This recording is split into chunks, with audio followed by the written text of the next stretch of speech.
Good evening. Good evening to everyone. We have this pleasure that you have chosen to share this rainy evening with us in the panel, together with our three speakers, with which we'll address the topic we formulated as a question: as a commons in Europe, old or new battleground. Before introducing you to the speakers, and I would just like to know that the main assumption and the departure point for this discussion is that we would like to explore during the next 2 hours in which ways commons appear as a potential new political terrain for the resistances, and in which way they define methods and tactics of different groups that try to pursue the struggle for the commons. We will have three speakers. First of all, we are happy to be here with Michael Hardt from Duke University. Then we will have Ségolène Pruvot from Transeuropa Festival, and as the last speaker in the first round it will be Costas Douzinas from Birkbeck Institute. So in the first round we would like to have brief contributions, maximum to 12 to 15 minutes, and then have some intense discussion between the speakers, among the speakers, and then we will go further with the discussion with all of you. So, Michael, the floor is yours. Yeah. Hi. Good evening. Okay. I'll throw my things on the floor. I want to start by posing a problem that I see in many struggles for the common, and that is what I consider a kind of misdirected voyage, in which many struggles are aimed for the common and end up with the public. Yeah, misdirected voyage. I mean, not quite like Columbus, who thought he was going to India and ends up in the Americas, or maybe a little more like the French Maoists, who thought they were getting to China but really ended up in California. It's a little bit more like the Soviets, who thought they were getting towards some new democracy and ended up with state control. And so this is what I mean by a misdirected voyage. That we have struggles, and many struggles in various parts of the world, who are aimed at the common, but when they succeed, only end up with the state, only end up with the public. So first I should say, as some definitions, how I understand the public and the private and the common in this context. What I mean by the private is perhaps the most simple of these. I simply mean the rule of private property. In many ways, neoliberalism is a strategy oriented towards the rule of the rule of private property. By the public, I really mean something rather restrictive, and that is that which is controlled by public property, meaning that which is regulated and managed by the state. It's a little bit confusing in English, as in many other languages, because in many languages the public is used to mean many different things, some of which I mean by the common, actually. So I'm using the public in this restricted sense of being controlled, managed, and regulated by the state. By the common, instead, I mean that which is not property, neither public nor private, which has primarily two characteristics. The first is that there is open and shared access, and the second is that it is self-managed. So the common has these characteristics from my way of conceiving it. Of course, the public and the private don't have open and shared access in the same way, and neither do they have decision-making through collective self-management. So that's the distinction I mean. And I guess what my one point in this really is that it seems to me, and I was thinking about this during an earlier session we had today on the Common, that I in some ways agree with those who want still to insist on the need for and power of the public against privatization. But I would propose, in fact, a double combat that's both with the public against the private and also against the public for the common. So let me give you one example that it seems to me to do this, which is from outside of Europe. Maybe from outside of Europe's okay for a panel where we're talking about Europe.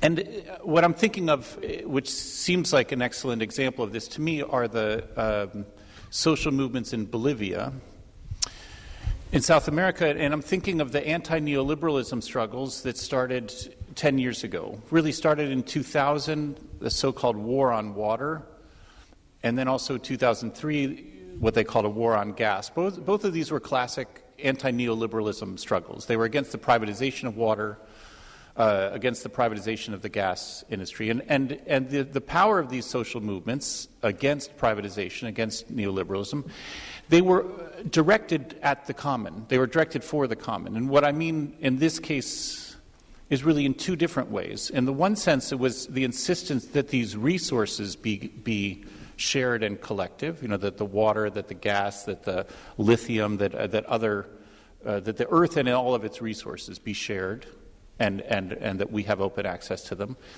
But the struggles were also common in their form of organization.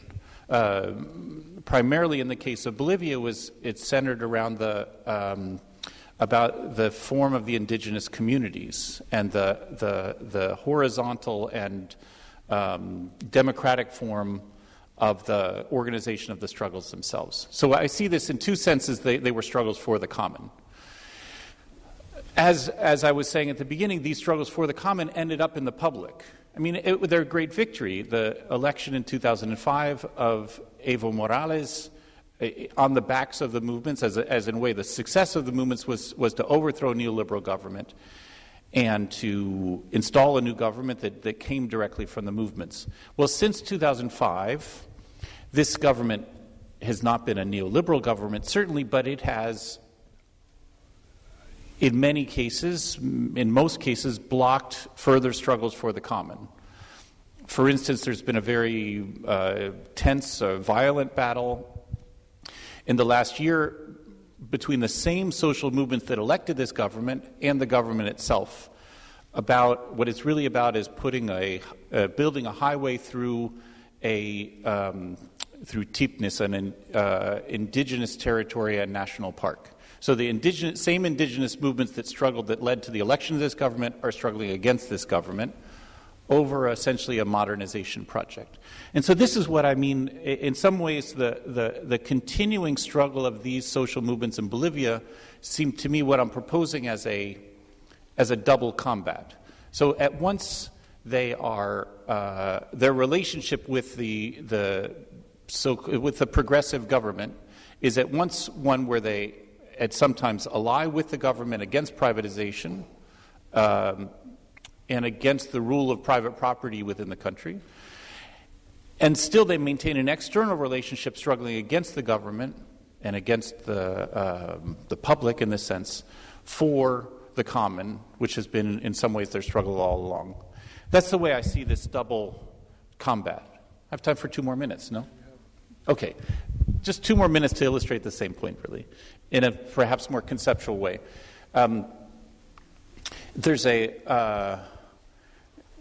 socialist tradition whereby social movements are conceived as internal to the institutional and governing structures. So it's such that, for instance, the trade union is conceived as internal to the party.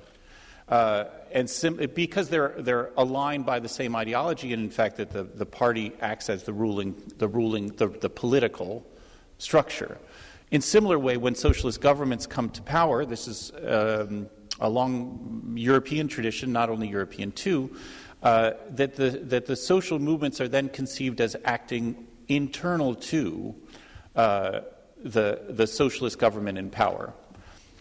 In Italian, the phrase for this is that the movements would be di lotta e di governo, like so, of struggle and of government. That would be the nature of the internal relationship, so that the social movements, once the party comes to power, would act confidently in its support. What I'm proposing here, instead of that internal relationship, is an external relationship between the social movements and the progressive governments. So an external relationship doesn't always mean opposition. I don't think that all struggles for the common should be, in all instances, against the public, but rather the external relationship maintains an autonomy of antagonism that can struggle both with the state against private property and constantly maintain an antagonistic relationship against the state in maintenance for the common. So that's all I wanted to propose, this notion of a double combat that poses the common both with and against the public. I'll stop there. Okay. Okay, thank you very much for the introductory note. I'm sure that we will be able to come back to some of the points in the discussion. It's very good that this relationship between social movements and governments is mentioned, because already today in the previous discussions we had in focus this potential conflict between the state and the people, and I think it's relevant for the further discussion. This evening we have different voices, different views, in this case from US, and we also have two views from Europe. Now I would like to pass the mic to Ségolène Pruvot, which is more as a practitioner active on behalf of Transeuropa Festival, which is actually trying to define and find a common space for European alternatives. Thanks. Hello. So I'm coming from an organization called European Alternatives. I just say a few words because it will explain where my analysis comes from. Basically, European Alternatives is a transnational movement. It's a membership-based organization in 14 countries in Europe. And it started all from the observation that the idea of Europe had been somehow betrayed by the way it was put into place and the way it functions today with the European institutions. And as European Alternatives, we believe that the choice of the European people to construct together a common future, overcoming differences, historical divergences, hate, desire for revenge, has a potential for change, and a powerful one. And that's why we constructed it at first. And that's why we conceive it as a proposal for action to reinvest a shared European space and to use the potentialities of the idea of Europe to achieve equality, democracy, and culture beyond the nation state. So that's our slogan somehow. And that's why today, in our activities, the idea of the common is something that is particularly relevant to us. I'm not going back to the history of the word. We've discussed that today. And I would like to say that I don't conceive it as a new idea, but I conceive it as something that today provides us with a unifying concept for the ongoing struggles against private interests and what I would call the abuse of the public. It's essential, I think, because the current forces that want to restrict the access of the commons are very strong. I just mentioned the increased demands for privatization, the constant negotiation between the local and the global. And it seems to me that the frustrations that were expressed in North Africa and in Europe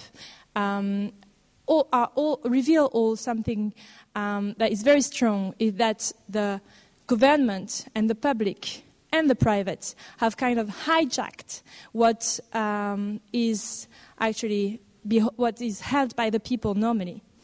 And they have disposed it in a way that sometimes goes against the will of the people and of the community.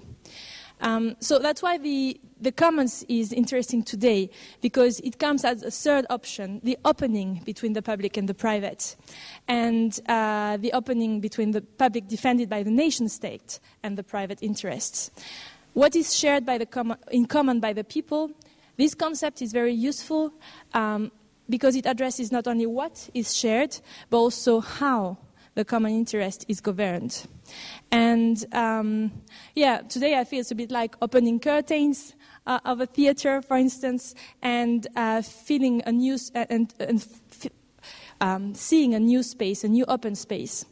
And this is a space in which we can unite the struggles that are happening today in Europe, active today in Europe. I would just name some, like Occupy, of course, the Roja Montania in Romania. This is a movement that sprang to resist exploitation of the mountains as gold mines, and there are also such movements in Bulgaria and Hungary.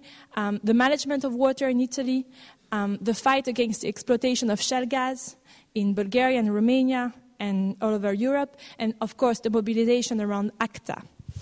And tonight, we have gathered all these movements in Sofia, actually. They are discussing tonight in Sofia on how they can unite and work together on an idea of the commons.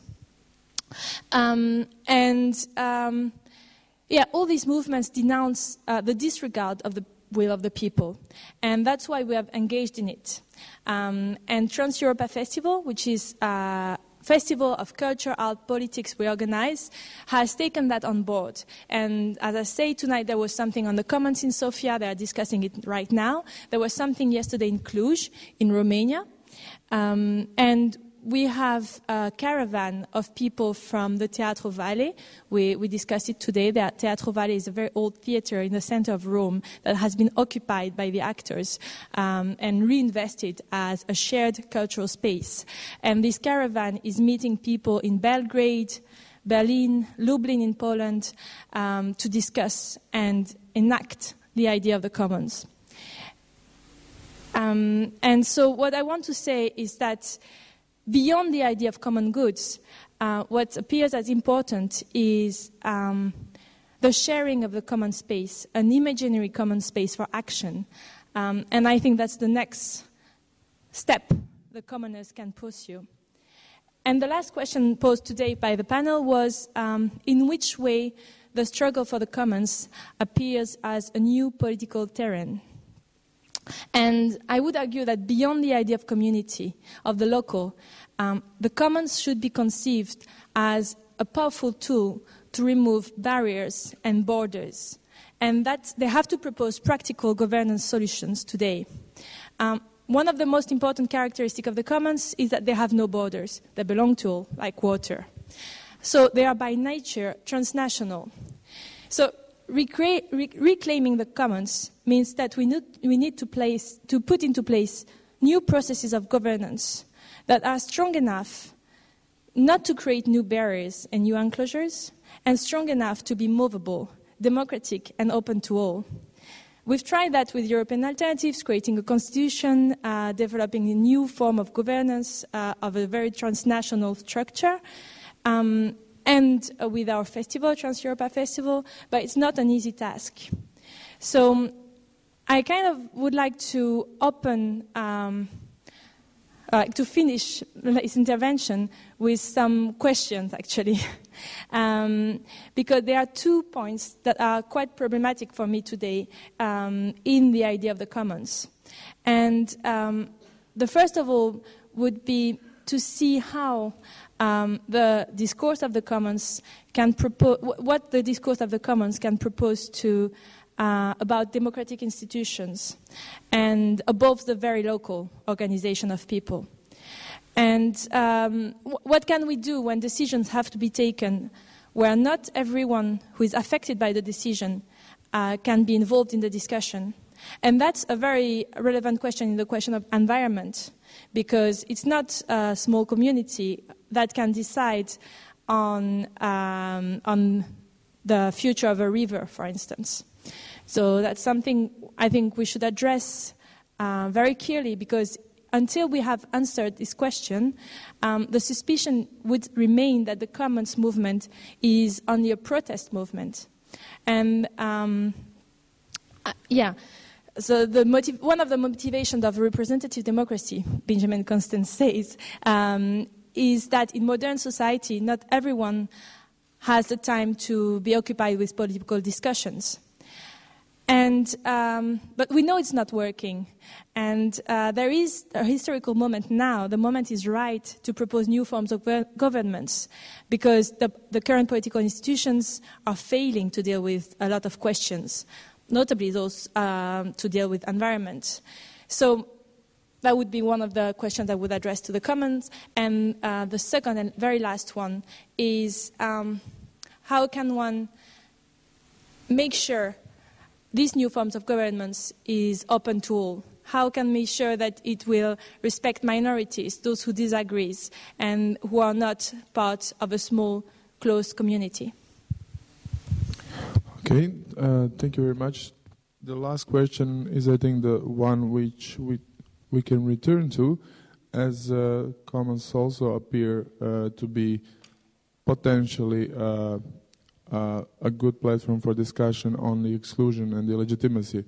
So now we know that Greece is actually a true battleground these days, and a place where democracy is being suspended permanently or try to be suspended.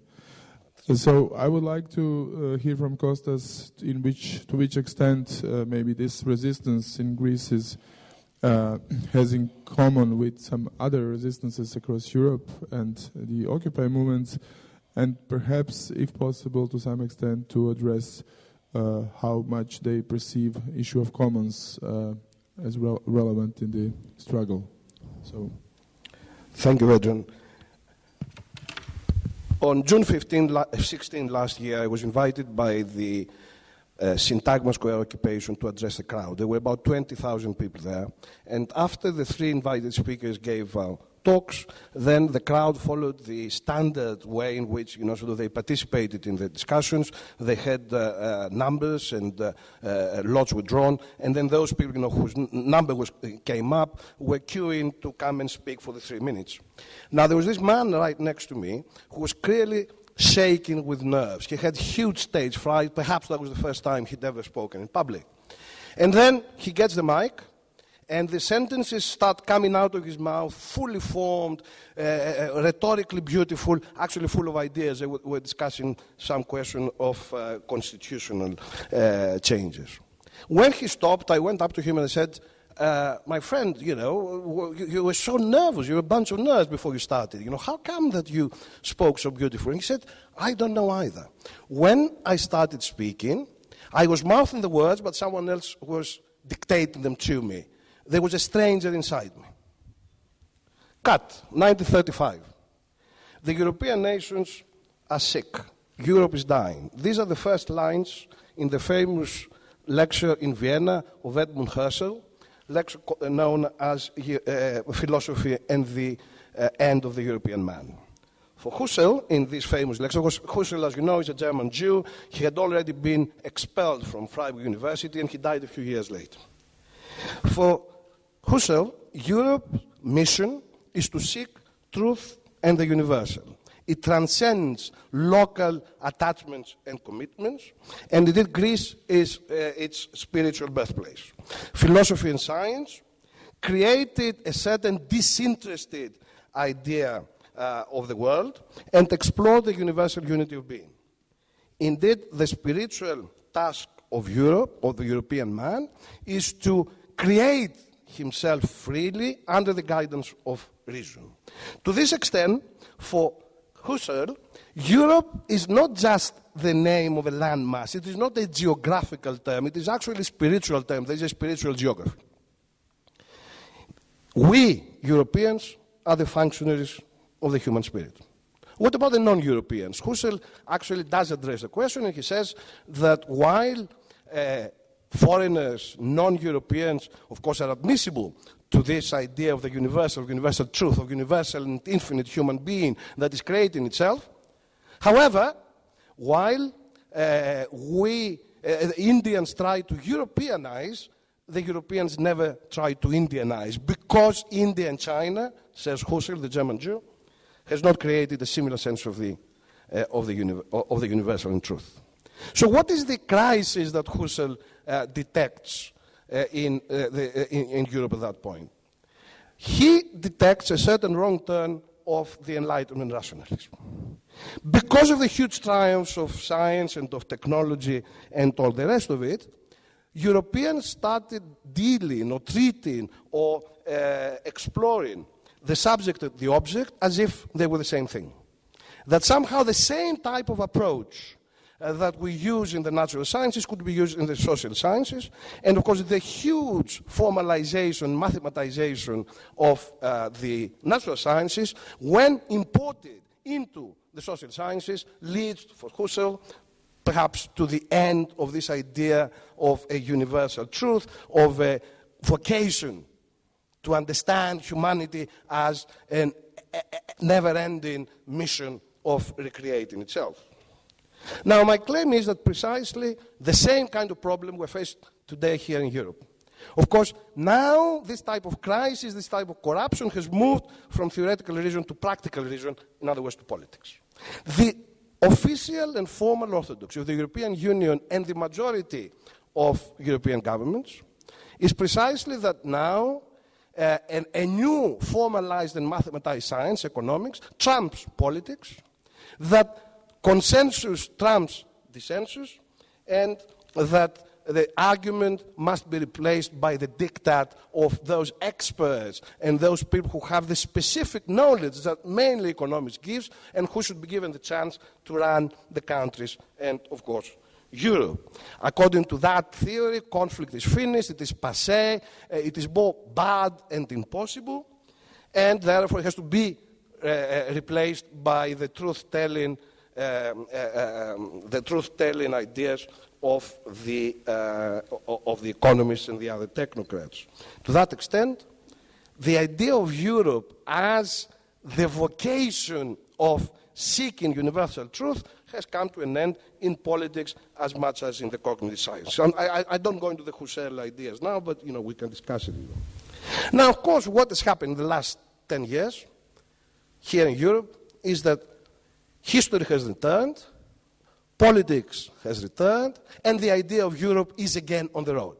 And Ségolène mentioned earlier a sequence of events. We can totally artificially start with the riots in the Paris banlieue in 2005 and 2007, then we can move to Athens December 2008, then we can move to the Arab Spring, then we can move to the Indignados, to Athens, to the London riots of last August, then of course the Occupy movement, finally the elections in Greece a couple of weeks ago. Now my argument is that this is a sequence. It is a sequence of events, that each event has led to the next, that there is an internal connection between those things, and that kind of internal connection makes us say that the next eruption, the next insurrection, the next riot, or the next victory of the left is certain to happen, although we cannot predict its timing. This is where we are at, and this is a kind of approach that neither standard political orthodox science has been able to deal with, nor indeed, in a sense, even radical political philosophy has been able to deal with it. And we have an instance here of the multitude, a term that, of course, Mark in his work has so brilliantly analyzed, being much more wise than the scientists and the philosophers, precisely against what, for Husserl, is supposed to be the problem of Europe. A case in where the truth of politics is being created in the streets or in what we can call political struggles.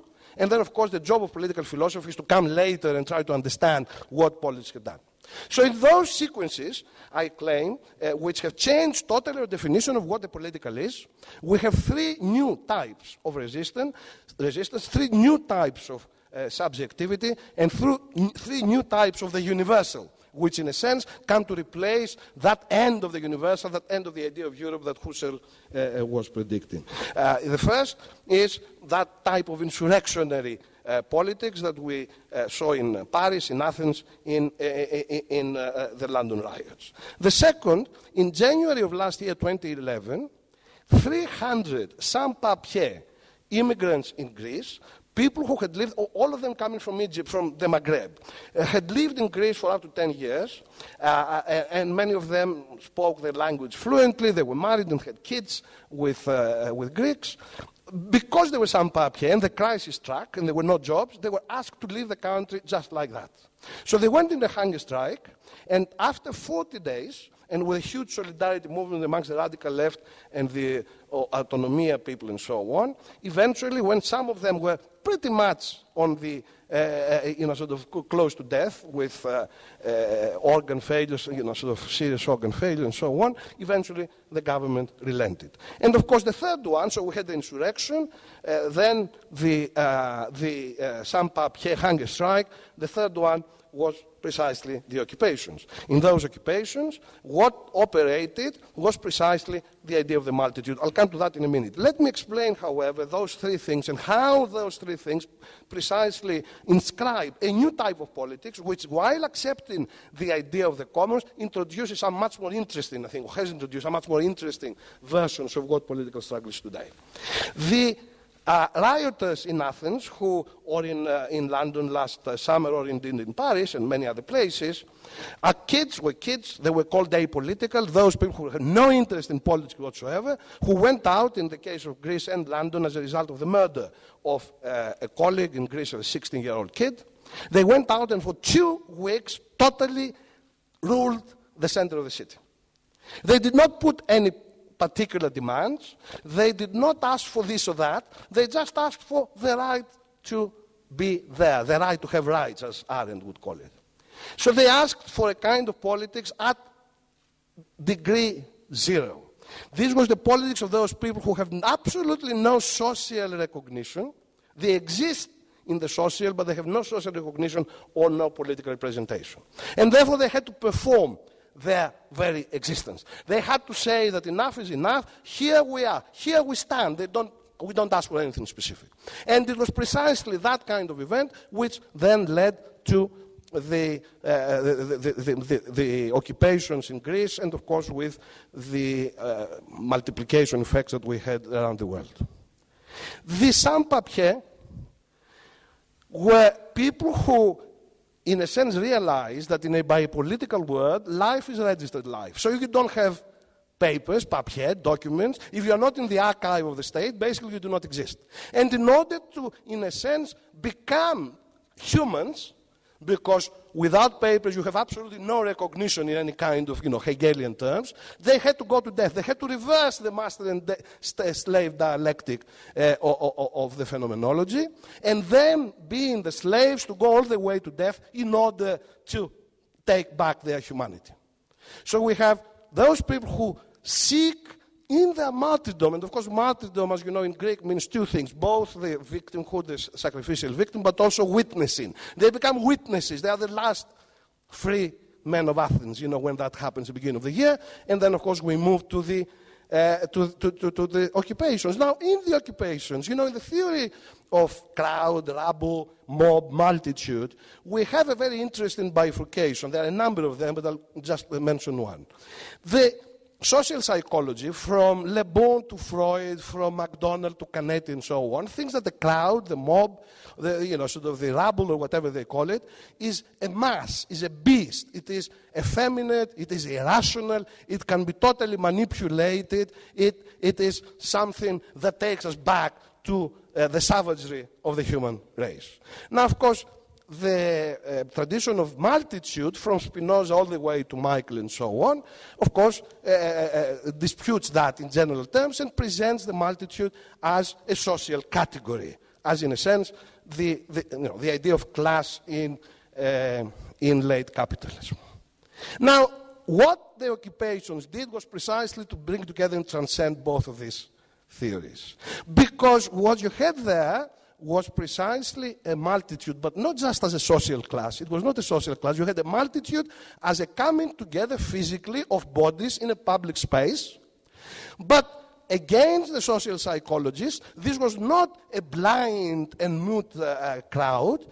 These were people who were there speaking, debating, deciding, and acting. And this is what, in a sense, was a corrective to the kinds of social theory that had attributed certain characteristics to the crowd and so on. And of course, using the term multitude was very important because it immediately indicated this other tradition. Now, one of the most important characteristics of that multitude, of those occupations, I've been to a number of them, but Athens was, in a sense, for me, the most striking, was precisely the axiom of equality. There was a strict axiom of equality operating. Everyone and anyone who was in the square, me, a London University professor, and an unskilled worker, had exactly the same right to speak for exactly the same time, and their views were put into the vote eventually and so on if they had made a proposal in exactly the same way. So against the idea of modernity that equality of opportunities, equality before the law is the effect, it is the outcome of certain policies to be applied and so on, we had and the axiom of equality, we are all free and equal, and whatever takes away from that idea of equality then must be defeated. And so we have to finish 3 types of resistance. A resistance which is an acting out. And why it is an acting out? Because as we know, when will and necessity, the will of the people, of those rioters, insurrectionists, whatever, and the necessity of the situation cannot be synthesized in an agent or a subject, they remain connected in what we can call a disjunctive synthesis. And of course, when will and necessity are not connected, the result is violence. And that's why you have violence. That is why you have the first step in a negation of what exists, which is necessary in order to move to the second or third step. So these were the biopolitically excluded. The Maghreb hunger strikers were the non-human, who had to perform their very existence in order to be introduced to the idea of humanity. And of course, the occupied people were what I would call the democratically disenfranchised. These are the ruled who, at some point, and following many of the ideas of the Commons, of course, said now we have to be involved in not just questions about just the water or this or that, questions about how the bloody place is being run. So here we have 3 different types of subjectivity, 3 different types of political struggle. One is martyrdom, the other is conflictual, and links with the Marxist tradition of conflict, where the excluded, the biopolitically excluded, have to perform their existence in order to be included. The third, of course, moves towards ideas of hegemony, towards ideas of the commons and the common good. Here, I finish, here I believe we find the new conceptions of the universal for the Europe of today. The conceptions of the universal have to be ideas in which the excluded of the different types I presented claims to be all. We, the nothing, are all. Against you, who have run the state and the different institutions, pursuing and following and promoting your own private interests. So 3 types of conflict, 3 types of subjectivity, 3 different types of universality. And this is what is happening today. When, on May 6, the multitude of syntagma in the other squares became again a people, they voted massively for the radical left. At that point, again, the multitude followed the constitutional and the electoral laws and so on, and became a people for the radical left, and perhaps now in June, again, even greater victory. To that extent, the man in Syntagma Square who found a stranger dictating to him is precisely, for me, the man who represents today what is universal in our own Europe. And a final word, it seems to me that at this point, the plight, but also the victory and potential victory of the Greek people has to become a little like what the struggle of the Vietnamese was in the 60s for the rest of the radicals around the world. The Greeks need solidarity, not just for the Greeks, but because the victory of the Greek left in the next elections, of course not that the elections, it's about mobilization, it's about creating perhaps a government and then making sure that that neoliberal European project cannot proceed. because of what's happening to Greece. That kind of struggle is a struggle for the whole of Europe, and I think solidarity and participation, and perhaps learning a few lessons from it, is extremely important for all of us. So we are today, again, going back to the honor of the idea of Europe, but of course of a very different Europe from the one that Husserl was attacking. Thank you very much.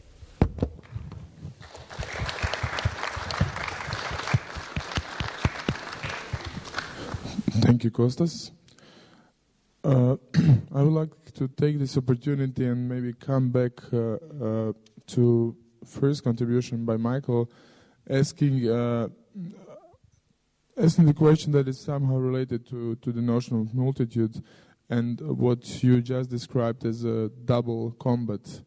I wonder if actually after you published Multitude, there was maybe a year or 2 or 3 years after, there was emerging new subjects in the terms of new movements that had the kind of intention to address the necessary resistance to the attacks of the neoliberal paradigm. So, I mean, the main question is, how do you actually, who do you see as a carrier of this double combat? Can you relate this to the different movements of resistance and Occupy movement at the moment? Who do you see as a subject that will carry or that might carry this double combat that is addressing all distinctions you posed between public and common? So the matter of subjectivity, and do you see it,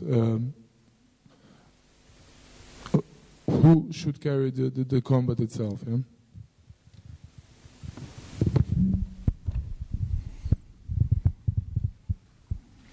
I'm trying to think if I can answer by having Costas respond to Ségolène's questions. I think I maybe can. I mean, so in a way, who this multitude is, I think it's, if this notion of multitude has sense, for me at least, it's both because it's descriptive, it's giving an accurate account of the movements that are rising today, and it's also in some sense prescriptive in the sense that it requires an organizational project. It's recognizing the need for organization. So that on the one hand, for instance, during the 18 days of Tahrir Square, at least in the U.S. papers, like in the New York Times, every day of those 18 days, there was an hypothesis about who the real leader was. Like one day the real leader was El-Baradei, the Nobel physicist. The next day it was the Google executive. The next day it was somebody else. Each day they try a new leader. And what they couldn't understand is that there was no leader. There was no leader in the square, there was no leader behind the square. What there was a complex horizontal organization of those in the square. And so in that sense, I felt that seems to me a case in which the notion of multitude is a useful one for trying to understand what's actually happening, descriptive in that sense. I guess maybe prescriptive is the wrong term for it, but I think that the concept also has to recognize the organizational challenges and the organizational effort, not thinking of this multitude as something spontaneous, but rather one that's always constructed and inventing organizational relationships and forms. And I think the ones that Costas is responding to all are doing that. I mean, the various encampments of 2011, of course, are not at all spontaneous. They're incredible organizational feats of inventing institutions, inventing general assemblies, inventing commissions and working groups, etc., inventing how to organize the square. Oh, so I was thinking, I'm not sure if this is totally responding to your question, but I thought, so there were two questions you asked Ségolène that I thought would, one, I don't know if this was really a question, but you were, in the first question was saying that theories of representation have always said that its representation is necessary because not everyone has the expertise or the time to act politically. But I would say also that is part of the theory. She said only time, not expertise. Let's leave it with time. And the other was the question about tolerance, I thought, and minorities. And I thought that certainly the third element that Costas is talking about, the encampments and the occupation, are at least struggling with this. I mean, I would say that the refusal of representation in the occupations, most visibly in Spain, but I would say elsewhere too, the refusal of representation, it's partly not only an insistence that we can participate ourselves, but I think it's also a practice of, you could say, of learning how to act democratically. Or I would say it's actually the opposite thing, which is, I would say that kind of the feeling of a lack of time, or really an indifference to political action, is something learned. So that really what the encampments would be, I would say, was the unlearning of that of the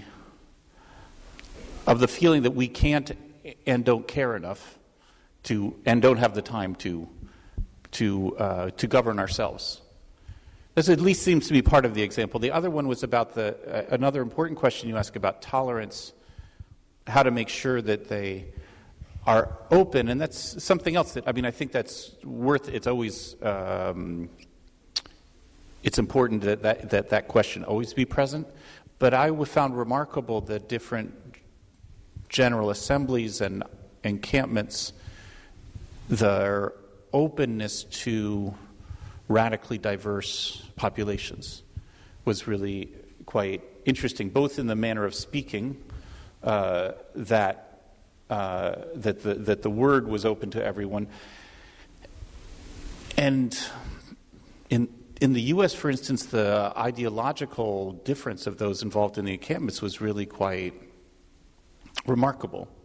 And so I guess I wouldn't say, I wouldn't pose them necessarily as that those problems are solved, but it seemed like enormous advances in both of those regards that are about both the question about, I wouldn't even call it tolerance here, but open inclusion in the practices of the encampments, and the other is about, let's say, an appetite for politics that is increased, that's required, that the refusal of representation has to go with an increase of the appetite for politics, and that's what I also find in the encampments.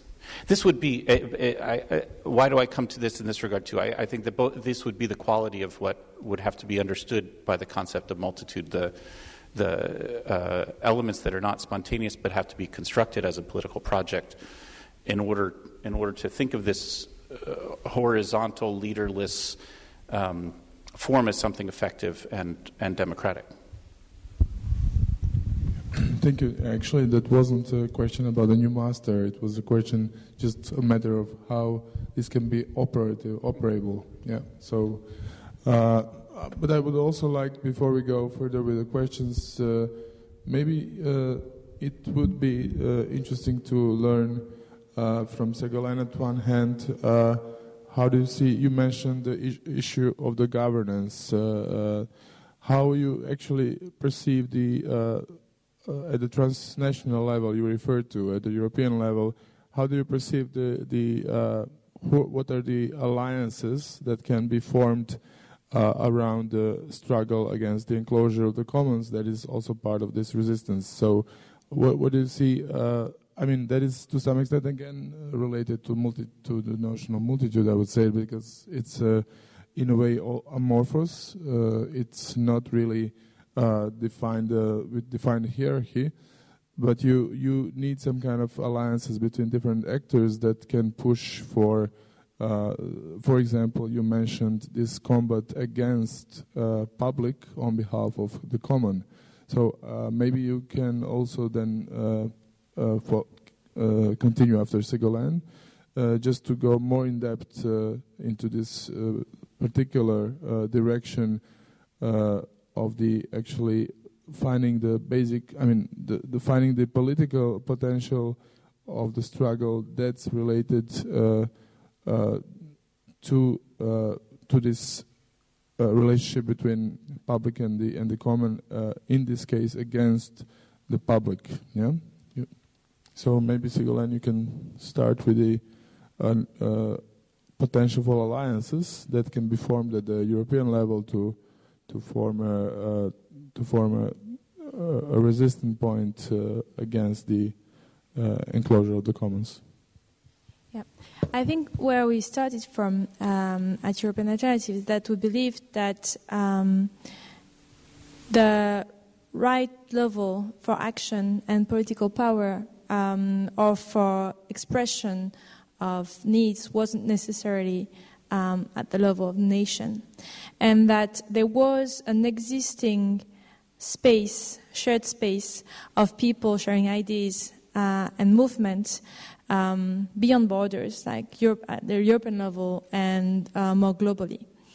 And what we've tried to articulate in the last 5 years about our existence is these movements, and not only alliance, but a development of movements in a very transnational way. So articulating the questions and the debates not as framed by national context, but as they are today. I mean, framed as global questions or as European questions.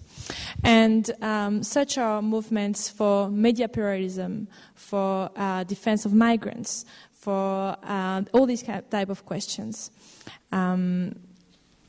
So what we're trying to do is to have movements of actors who share the same ideas to move together at the European level, and trying to address the institutions that are representatives at the European level for them to change and to act on these topics. And in the particular question of the commons, as I said, as part of Transnational Festival, Transeuropa Festival, we had meetings of activists from different countries. Today in Sofia there were people from Hungary, Poland, Bulgaria, France, Italy, etc., who want to share a common language and who want to frame together their actions. And there has been different proposals. The most basic ones would be to start a new platform, online platform, where all the struggles are recorded and all the around Europe, and all the dates are put in the calendar. So that's very basic. And there is also the willingness to develop a proposal for a European Citizens Initiative, one that would see how we can rephrase the question of services of general interests into the language of the commons. So as you know, the European Citizens Initiatives is a new tool that has been stated by the Lisbon Treaty, and that allows citizens to gather 1 million signatures in 7 countries to propose a text. And of course that is framed into, and that is limited to the border of the European Union. And we're also working with people from Belgrade and way beyond the actual, the current borders of the European institutions. But it's a way to share a space, phrase a discourse, and attract support for it. So these are the 2 very practical proposals that have been put together in Cluj yesterday and in Sofia today.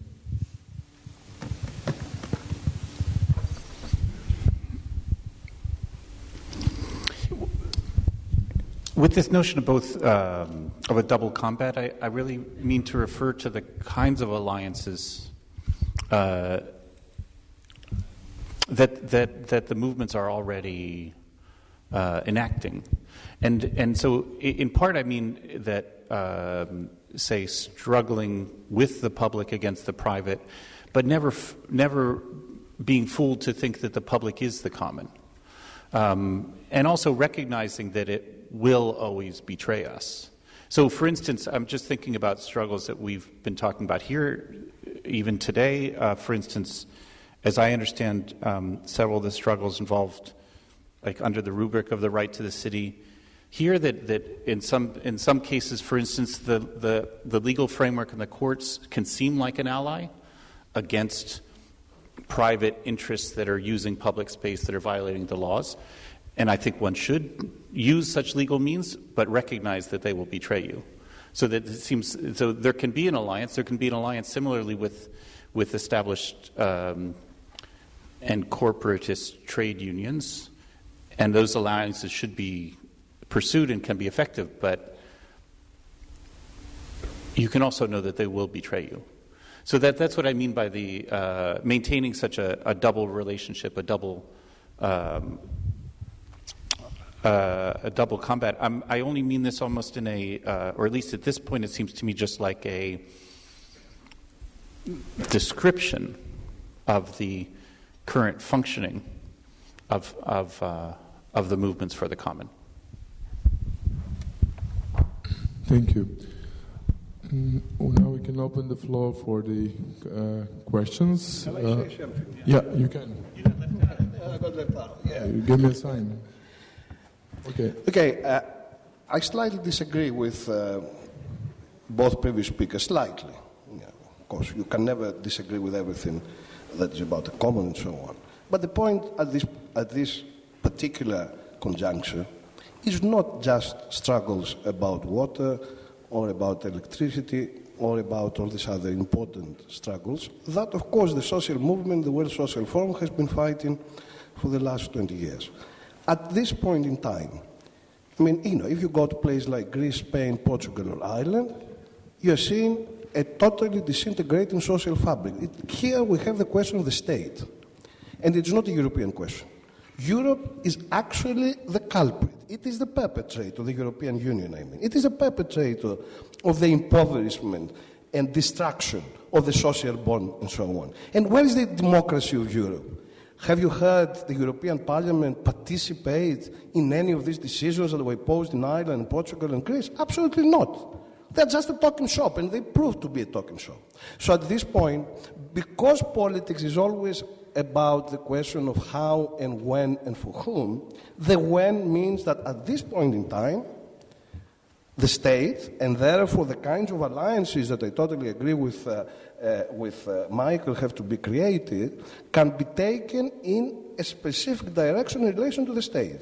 Europe cannot help. Europe can only help if it gets the European Union hugely reorganized, which means more or less, sort of to be reset right from the beginning in terms of its institutional structure, in terms of its deeply undemocratic nature and institutional construction.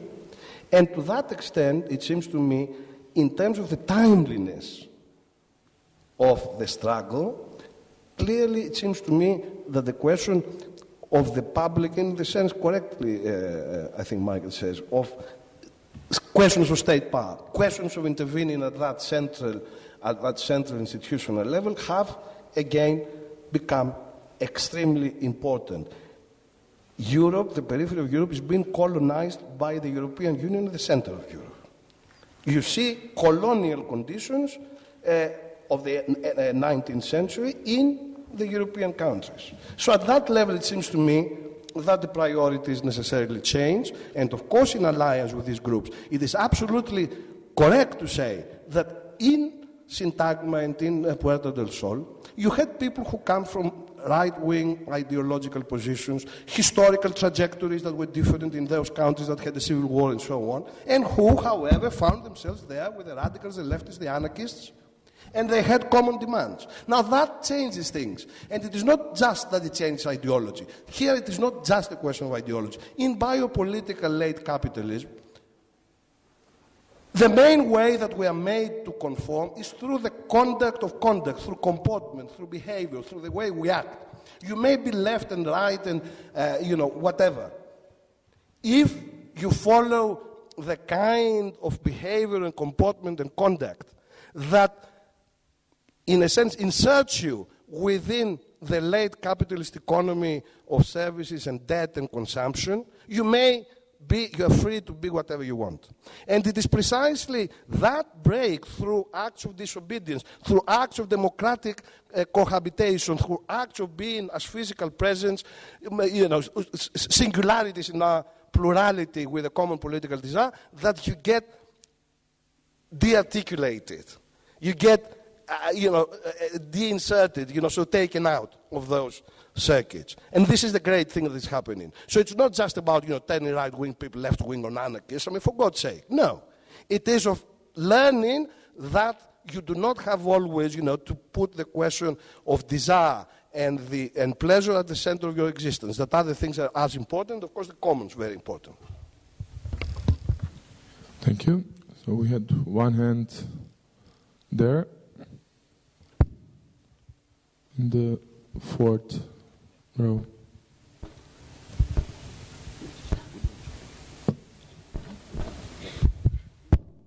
Hi, I'd like to thank you all for sharing your thoughts with us here tonight, and I would like to pose a question. Actually, I'm mainly first for Monsieur Hardt and Madame Pruvot. Yesterday we had this kind of discussion between the public good and also common good, and since the difference is not so obvious as it may seem at the beginning, I was just wondering if you could share some of your thoughts based on cultural differences in USA, America, and in Europe, how those differences between common and public good has been framed within the cultural framework, and how, shall we say, legislative or the laws influence on these two views of protecting public good. Or so mainly how common law in USA has been influencing that common good and fight for common good and public good, since countries in Southeastern Europe, such as our banana republic, has no legislative, or shall we say, has no laws or has no tradition of having laws that protect public goods to a certain extent. Can you comment on that? The cultural differences between in all, shall we say, different practices of protecting common good and share. Thank you.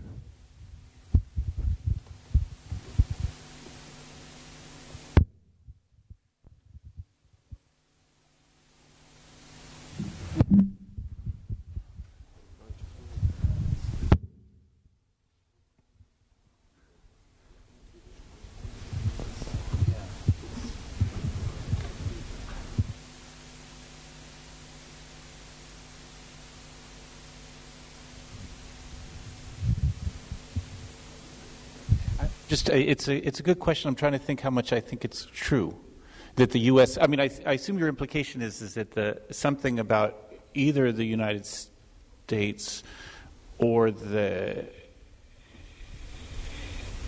English legal tradition makes access to the common, or the understanding of access to the common, more direct. And I'm just not. I recognize that there are differences, and I'm not sure about if I would evaluate them as being one superior to the other, or more effective than the other. I mean, I would say that there's also resources that come with all kinds of dangers and hideous things too within a Christian tradition that carry with it both the notion of common goods, which isn't what I'm particularly interested in, but also about there are certain apostolic traditions of sharing, etc., that I think bring the there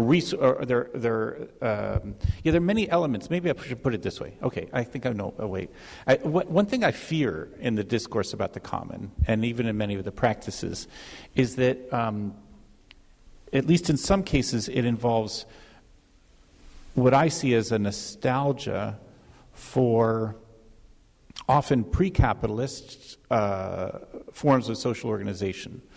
So that already when we were talking 10, 15 years ago in terms of open source and cybernetic discourse about the commons, like an electronic commons or cybernetic commons, it seemed to me a mistake to think of the the English traditions of the pastures and the woods as what we were seeking, because they came, of course, with those traditions of sharing the commons came with all kinds of social hierarchies together with them. And so I guess what I would, in fact, it's probably a useless battle I've done with myself, is to talk about the common without the S, as if I could think of something different. Maybe if we had a different term, it would be good if we had a different term. But as usual, people get really annoyed when you invent new words. So it's sometimes powerful to draw on these existing traditions. But I would insist on them always being transformed. Yeah, so for instance, when I said here, to go back to my Latin American example, often in a Latin American context, in a context of indigenous struggles, there too I see the danger of many of these discourses about the common and about the notion of indigenous community. Because the indigenous social forms that are often being referred to, it's not universal, do come with their own rigid internal hierarchies, subordination of women, any number of other. I mean, the fact of it being traditional indigenous community doesn't make it good or democratic in my view. I would say also the common, at least the way I understand it, is the terrain of struggle rather than the answer. I mean, that there can be forms of the common that seem to me quite horrible and need to be contested. So okay. I wandered a bit, but I couldn't quite. The thing is, I couldn't quite categorize the cultural differences and their import. That's where I lost it. Okay, try. Yes, law, because I'm on my bad days, I'm a law professor. Yeah. As Michael has repeatedly said, private and the public are forms of property.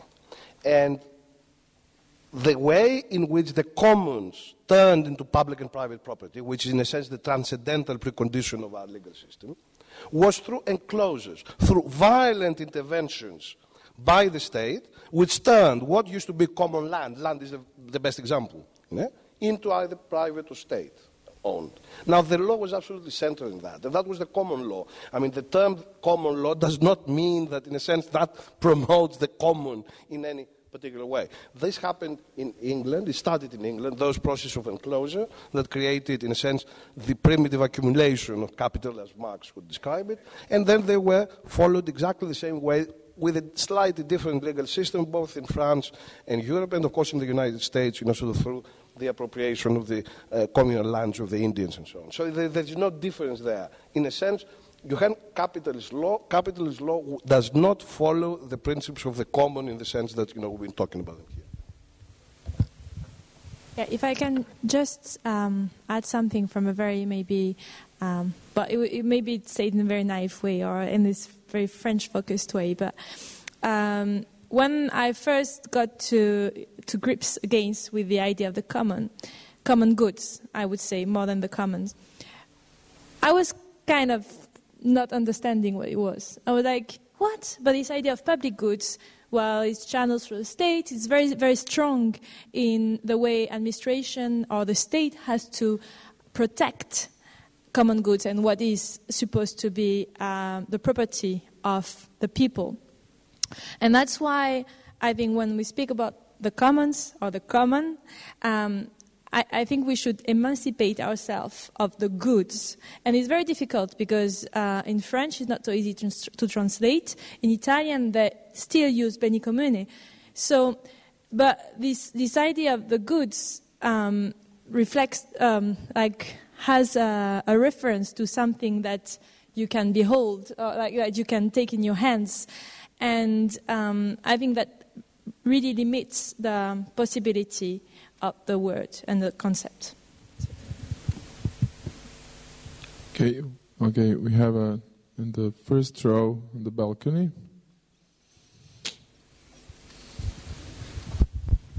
Okay, I have two questions. The first one for all three speakers, and the second for Professor Hardt.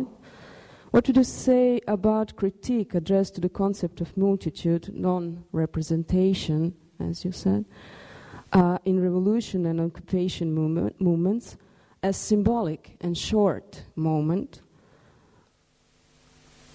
that passed. What would you say about post-symbolic moments in which it seems that neoliberal model took place and non-representation is actually in the past? And second question to Professor Hardt. Hold a second. Can you say a little bit more on the first one, because I didn't quite get it yet? What? I didn't quite understand the first question yet. What would you say about post-symbolic? Post-symbolic moment after the revolutions? We could say that in Egypt there is no more multitude, no more non-representation as model. We could say that you mentioned Google executive. He was referring to some kind of multitude, non-representation at that time, but it seems that Google model actually took place in Egypt in a sense non-bureaucratic, in the sense of a rationalized bureaucratic model of post-ideologic politics, so to say. Can I move to second one? Okay. And Professor Hardt, what did you say about your conclusion that public will always betray us? Isn't it problematic in a sense that to decline public institutions as already betrayers of public struggle, isn't it in a sense a way to already amnesty them, to excuse them from political responsibility, a kind of depolitization that Habermas already addressed as a big problem in our society, as a great problem in our society? Isn't it a problem of course also with post-ideological societies in which some kind of non-ideological struggle is in alternative cultures and occupy movements, but not in a politic space, so to say? I'll start, but I think you two were implied. Okay, so I take these way out. Okay, I know. So let me start with the second one. I mean, I certainly agree with you in the sense that I don't mean to minimize our outrage at the betrayal of the state. But what I wouldn't want is for us to have faith in the representatives acting our interest. So it's that I don't consider this post-ideological or post-political or post-anything like that.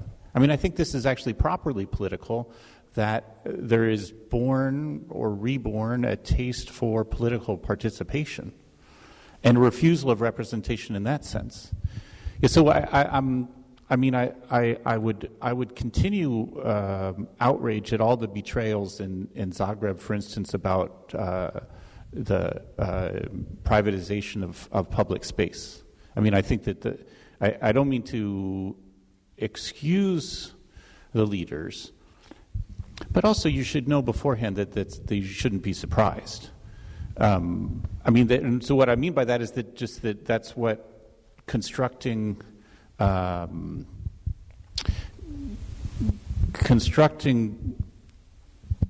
political formations based on participation in politics rather than a faith in representatives.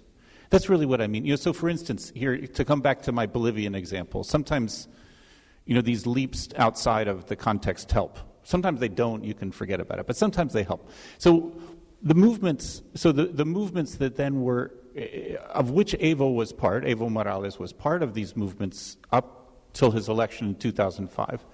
And so then you could say, okay, great victory. We finally have an indigenous person as the head of state. We finally have someone from the movements who struggle with us. Now we can go home and he'll take care of everything. He'll represent us. No, that's not true. he's going to betray them. Whether it's the nature of the state that corrupts him or that he can't in such a situation, I don't know. But that's what I mean is that to continue the political process rather than abandon the political process and allow the representatives or the state to continue. The first thing you mentioned, I think if I understand it correctly, it comes back to an important thing that Ségolène mentioned that I didn't refer to, but I perfectly agree with, which is a central problem of many social movements today, and even some of the most powerful ones, is how to create a continuity, how to create a long-lasting nature of the movement itself. So in the last year, we've been great at organizing a square for 18 days, but we can't just organize the square, we have to organize more than that, and for longer than that. And I think, or at least that's what I'm understanding, if I understood when I forced you to say something more, but I might have still misunderstood. But that's what I understood was the question about the critique of the lack of continuity in the post-symbolic moment, if I understood right. And that does seem to me a central difficulty, an issue.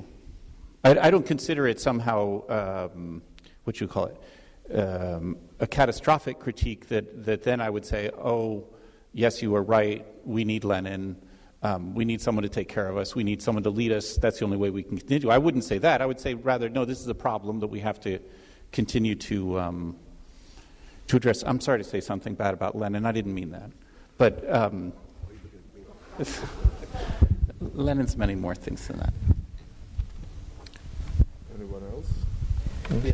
I can say just first, in technical terms, the moment you described was not post-symbolic, it was the symbolic moment, because, of course, in a particular register of these terms, the symbolic moment is when we go back to the father, we create Lenin or whoever, and he takes over, does things. The revolutionary moment is the moment of the real. It is the point at which precisely you act without the father, without the master, without the symbolic, and you leave it behind. And of course the question, I think Michael's question is absolutely crucial. And Ségolène put it earlier. It's a question of time or space. It is a question of institutional stabilization of a particular movement, a particular campaign and so on, which is necessary. Now, of course, this is a huge question, and many of us, indeed, I suppose anyone who is at all involved with radical politics had to face either in practice or in theory. And I don't think that there is a standard question. I would not personally, in a sense, totally discount in advance certain answers. For example, the possibility of either creating a party or collaborating with a party, as it happened in Bolivia, and as it happened, of course, in Brazil with the landless movement. Without the landless movement, Lula would never have been elected. And without the indigenous people, of course, Morales and Linera would never have been elected. So, it depends very much on the circumstances. But the fact is that without that initial movement, without that initial people going out into the streets and doing whatever it is that they're doing, because again, there are different forms and different ways of doing it, then of course that second moment does not come. What, however, we are in now is that we are in a moment of pouvoir constituant. It is happening all around. Now, how you move from constituent power to constituted power, is the major question of any kind of radical politics. And I think, the reason that I mentioned Greece, not because I'm Greek, I'm not particularly like Greece, but I think it gives us such a wonderful example of the kind of multiform way through which, the Greek people, including the parties of the left, found ways of collaborating without in any way merging or, adopting a particular leader, to move, to the glorious future. There are different ways of doing it. It is absolutely necessary, it is indispensable in order to move from the insurrectionary moment, the moment of the real, to the revolutionary moment, in other words, the social change. And I think it is precisely the wisdom of the multitude that can give the answer in each particular case.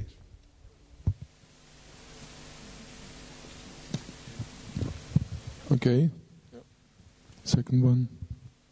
And another one from the balcony, just a short one, and it's for all speakers. Would you agree on Slavoj Žižek's statement or evaluation that the present left movement suffers from some sort of stagnation, and that actually yearns for some sort of leader and leadership. And that statement is mainly based on supposed Lacanian lack of a concrete program. The last part is actually based on his argumentation, Zizek's argumentations, that it's actually this lack of program is actually concerned and is dealing with the Lacanian lack of concrete program, the lack of. Lacanian, yes. Lakanovsky, or Lacan. Can you? No. Can you maybe precise the question? I mean, elaborate more, so it's still not clear if you are on the same track. Okay. Zizek states that there is some sort of lacking of concrete programs on the left.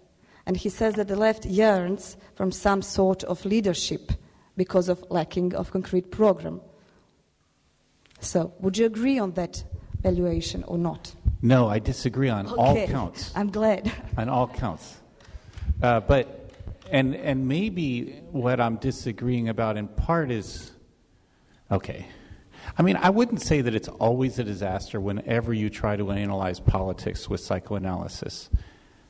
But most times. And the main part here is the notion that the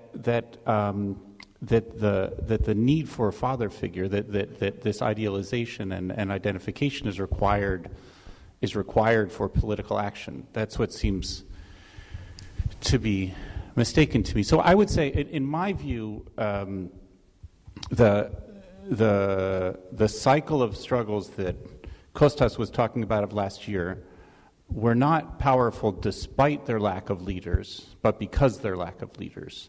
And I would say also, this question about a program or demands is often posed in a confused way, because if you want demand, I mean, this was the common question also posed by journalists to the Alter Globalization movement starting 10 years ago. And in that movement, like in the movement today, if you actually want concrete proposals and demands, there's hundreds. Like, there's no lack, there's plenty of demands. What there is a refusal to fit within the structures of the current ruling discourse. I mean, that's what seems, I think of this, one of the slogans in Argentina in 2001 was something like, "Our dreams won't fit in your ballot boxes." You know, that I think that's a difference of level, so that the kinds of demands and programs that are being discussed and going on are very real, but they're on a different plane than that discourse. I think sometimes, and I think this is part of the discussion earlier, that I think there are times when it's pragmatic and tactical to have some sort of interaction with the ruling structures and even with journalists, although they can be really annoying. Because they're usually the ones asking these questions. That's why I bring that up about program and about things. But in general, I don't see it as a problem. I see it in contrast as the opposite. I mean, it seems to me the strength, not the problem, of what's going on. I don't know if I expressed myself well.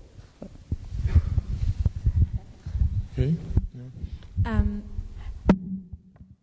When the Arab Spring happened, and it was before the whole movement started in Western countries, I had this crazy and hope that we would be able, from a new perspective, to work with the activists in Egypt, in Tunisia, to rethink the way democracy functions.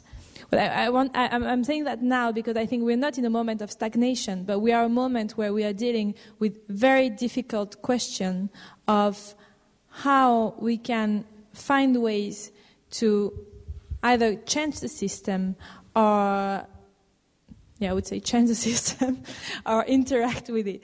But I agree less with that. That are more just and more equal than what we see today. And what we see with Egypt at the moment is that there is no lack of proposals. There are plenty of people who are candidating for the elections. But what we see is that the transformation of the movement into and it's the willingness to stick it to a certain form of institution and of organization just tends to kill it and to make it difficult to progress. So just to say that we have a lot of work in front of us, and it's not to say that there is no stagnation, there's no leadership, but it's to say that we have to be hands-on and try. I have discussed this issue with Zizek about 10 times in public, and you can find, if you put my name in Zizek, you'll find many YouTube and other references. I wanted to, and I agree generally with the answers from my two co-panelists here, but it has nothing to do with Lacan and Lacanianism. This is a straightforward Marxist-Leninist position. Slavo is worried that here now we have the big, orgasmic moment. Everyone is, having great fun, and in squares and everywhere else, and then eventually the whole movement is going to be co-opted. And this is totally wrong. I totally agree with Michael. It has shown to be wrong. And the only thing I wanted to add, in a sense, is that I find it a bit surprising, after what's happened over the last 4 or 5 years, that this kind of left pessimism that I also hear here in the audience is still so powerful. When Tahrir Square was happening, various people, including Hillary Clinton and Peter Mandelson, some kind of ex-important British politician, were writing articles saying, don't worry, so this will go away, pretty soon, this is a little spasm, and then we're going to go back. And indeed, Mandelson was promoting Mubarak Jr., as the great leader. And we now know all over the world that this is now our time. These things are happening and will happen. The Puerta del Sol started in response to Tahrir Square. Syntagma in Athens, actually, which started about 10 days later, 25th of May, started as a small demonstration outside the Spanish embassy in Athens in solidarity with the Spanish people. And then it became, I think, politically much more important because of what happened later. So this is going to happen again and again and again. Let's not allow, the established powers and the political scientists of orthodox, formalized science to tell us that this is not politics, that this is not happening. It is happening, will happen again and again and again. And this is something that, gives us an extremely optimistic message. We don't know when, but it will happen. We didn't know. Who would expect that Tunisia would go up or Egypt would go up? Or indeed that a radical left government, can now be elected in a Western state. It is happening, and it seems to me that the difference between the Occupy movements and the very important commons movements and the other movements that we've been talking about is that these are movements that place at the center of their struggle also the question of state power. And they say we're going to get rid of the whole corrupt neoliberal and decaying political system. And that makes the difference, and that, in a sense, necessarily also raises the question of power in the state. Thank you. Do we have more questions? Okay. First row and sixth row. So, okay. Okay. We can collect questions and then, okay. I guess this is a question for you, Michael. Coming from a purely economic background, we've sort of spent a great deal of time talking about the concept of commons. And I guess I was sort of brainwashed into a neoliberal thought, I guess. But there was always this sort of undertone of inefficiency when talking about the commons, and we always retreated back to this concept called The Tragedy of the Commons. And I guess I wanted to ask you how this concept plays into your discussion or your ethos, or and what the implications are. Thanks. Okay, thanks. In the first row.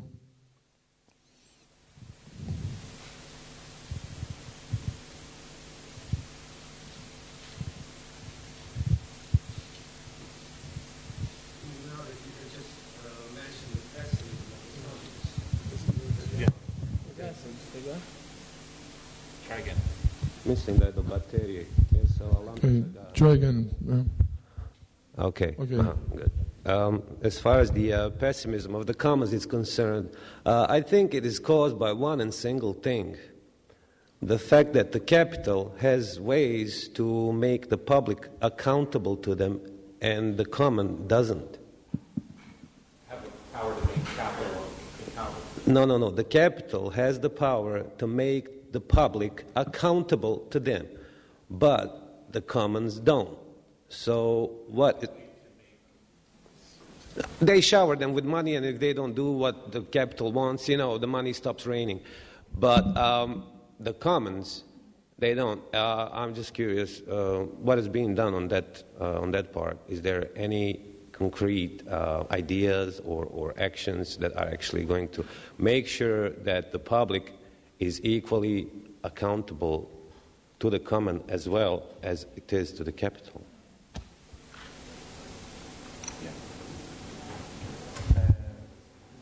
I'll start with the first one. There are a lot of ways in which there's a series of people also at the European level that are talking about the common or the commons on the line of the Elinor Ostrom argument. And I think in some ways they're very different. I mean, one thing that's different about the Ostrom's argument, are you familiar with Elinor Ostrom's argument, Nobel Prize winner in economics, and the book Managing the Commons is a reply to the Hardt article about the tragedy of the commons. That's why I bring it up. And so in her argument, this part seems to me, I feel perfectly in line with and compatible with, is that commons are not spontaneously organized. That the common requires institutions of governance or management. And so that notion of the tragedy of the common is essentially understanding the common as a open access for all private interests.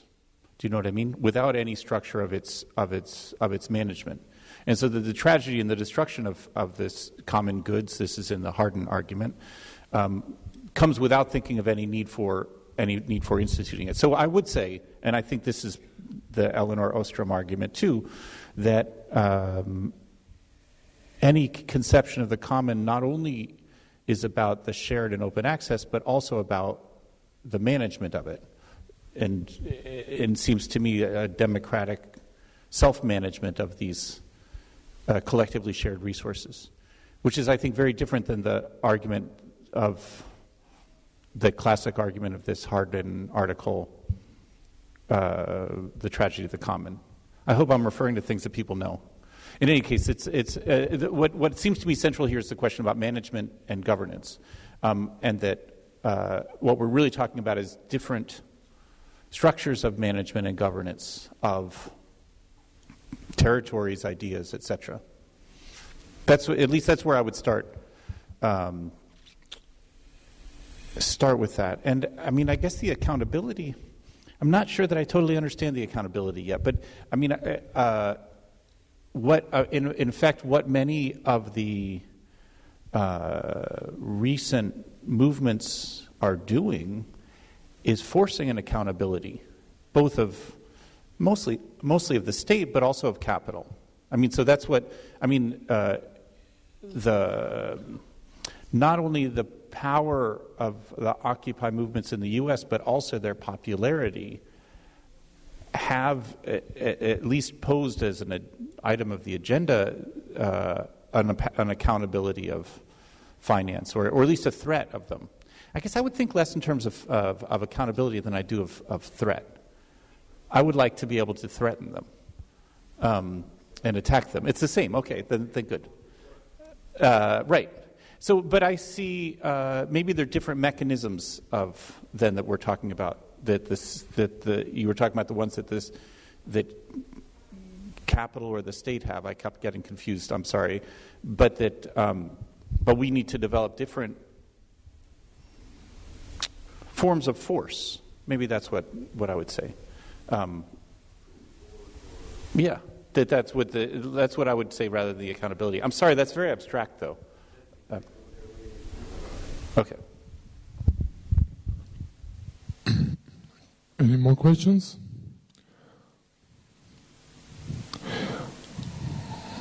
Okay.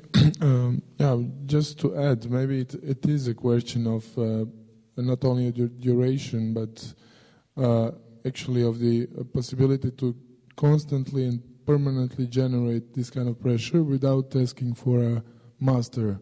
And I think that in this kind of limbo, it's the common point for the many movements at the moment that need to reinvent the forms of organization, but still are not eager to take on board with the institutional partners like parties or so, except in some cases, maybe in Greece, there is some kind of support between the Syriza and the movements, yeah?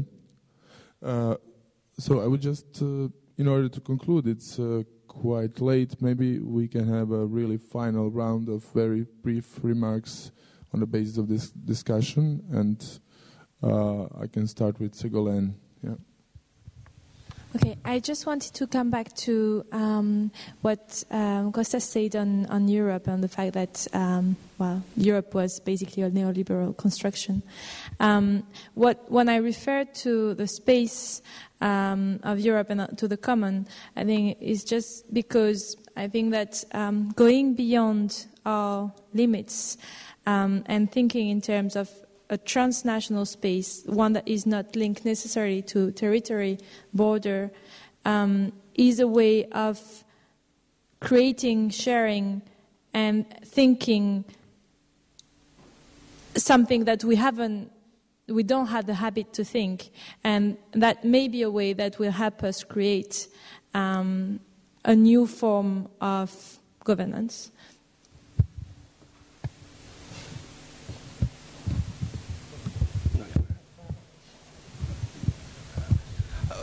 I just want to, in a sense, repeat the message that I've been giving the last 2 days and perhaps over the last 2 or 3 years in whatever I'm writing about these matters, that we have entered a new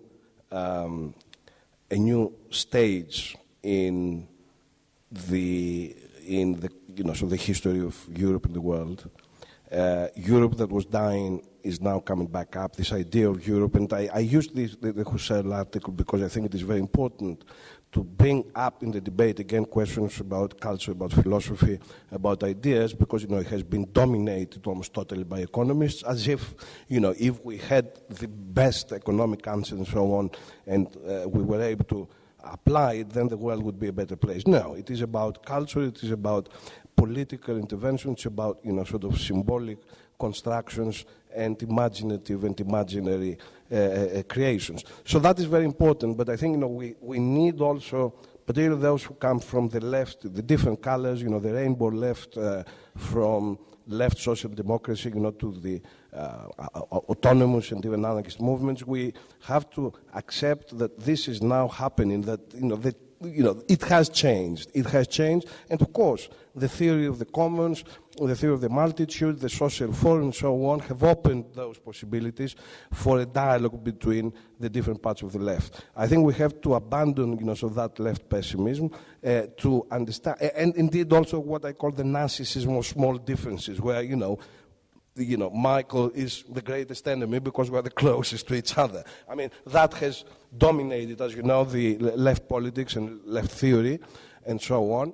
And indeed also to accept that in theoretical terms, there is no need to to fully adopt any particular theoretical program or strategic idea. That, you know, depending on the conjuncture, depending on the specificities of history, tradition, and so on of each place, we may adopt parts which would come out of the commons tradition, other parts from the more conflictual tradition, others from the hegemonic way of doing things. And it is precisely in those combinations, which happen in every time and place differently from other places, that we can actually start also winning victories. It is our time, I deeply believe it. It is the time of the left that, in a sense, even the basic civil and political rights and liberties that the Enlightenment and the legal tradition has created are today only defended and protected by the left. I mean, you know, we are the people who are, in a sense, defending and fully protecting, you know, the idea of the Enlightenment and so on. And this is, you know, a great responsibility, but also, you know, when you start winning a few struggles, particularly of people of my age who have become used to the idea of always being defeated, it is a great feeling, yes? So, you know, let's celebrate also the fact that people have gone out into the streets without having leaders and banners and parties, and in that coming together as singularities, but in plurality, they have found ways, you know, to start changing the world. Thank you. Thank you, Costas. It's very good end for this discussion. Once again, I would like to thank you all for being speakers to this panel this evening, and all other participants for participating in the discussion. And tomorrow in the evening, you will have opportunity to listen to Michael Hardt again with his lecture. Okay.